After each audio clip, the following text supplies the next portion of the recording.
Hello there, this is Abaton Sheldon of Excel Island. In my last video, I showed you how to test if condition A, B is true or either A or B is true using the and or statements. But wait, what if you want to test if a condition is not true? In this video, I'm going to show you how to do that using the not statement or not equal to operator.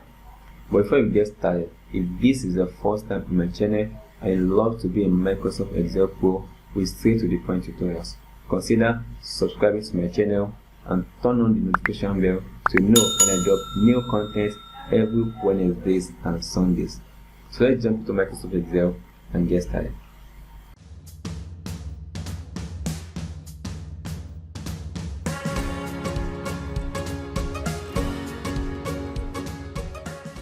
Hi there, welcome back from short break. So here I am in Microsoft Excel.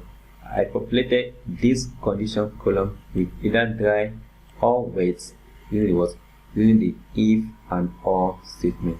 So I would like to do that again using the not statement. So I'll just select the whole cell, the whole column, and delete that.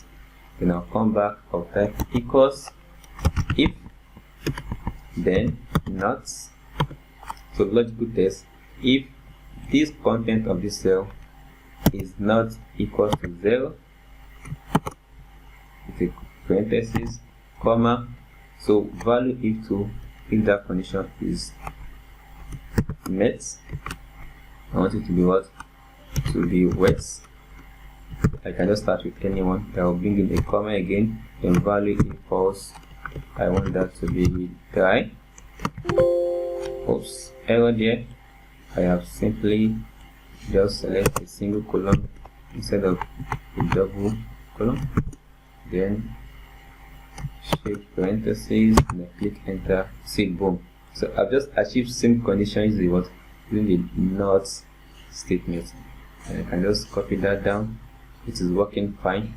So you can also come here to the formula bar and use the not equal to operator. So I'll just come here and edit that, the backspace, then I'll come here, remove the equal sign, then I'll use the not equal to operator.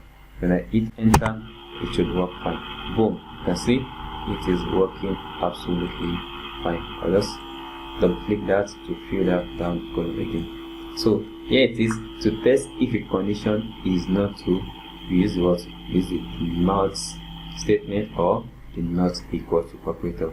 I hope this was helpful. Don't forget to hit the subscribe button, give this video a thumbs up, and I'll see you in the next video. Bye.